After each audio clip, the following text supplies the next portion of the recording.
Hey, hello. Your second trial with Wolf Gorlock. A few minutes riffing on IT and IT security.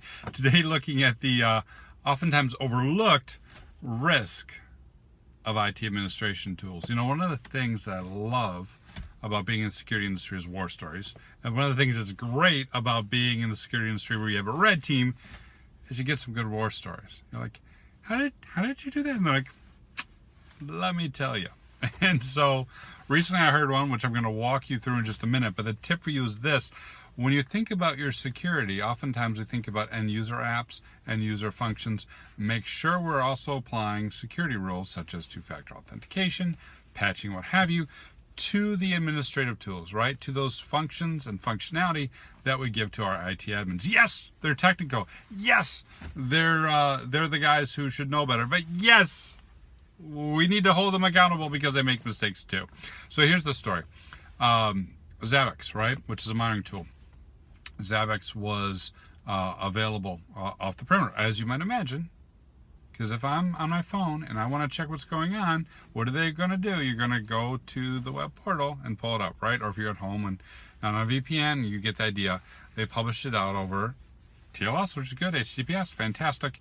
But there was no 2FA implemented. That's a problem.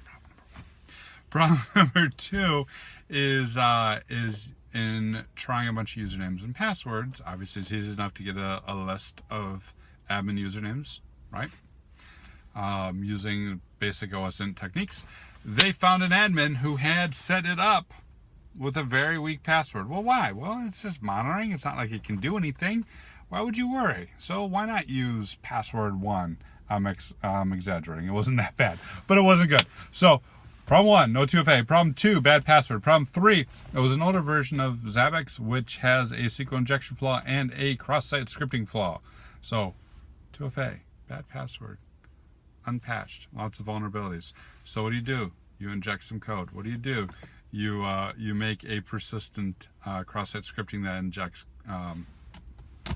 a hook right on the browser. What do? You wait till admins open it up as administrator, and now they're opening up the page. Now, pause the story for a minute because I'm not going to go any further as to what that attack looked like past that, but I'll tell you some of the things that you could do. You could install a keylogger.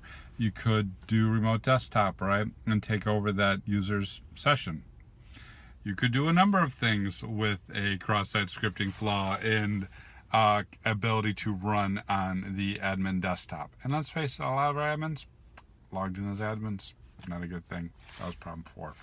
So the point is that even with admin tools, even with technical users, even with the most knowledgeable and the best of intentions, we still need to keep them on our risk register. We still need to apply the same level of controls, and we still need to make sure they're patched and have 2FA and all the same things we ask for our users all the time. Why?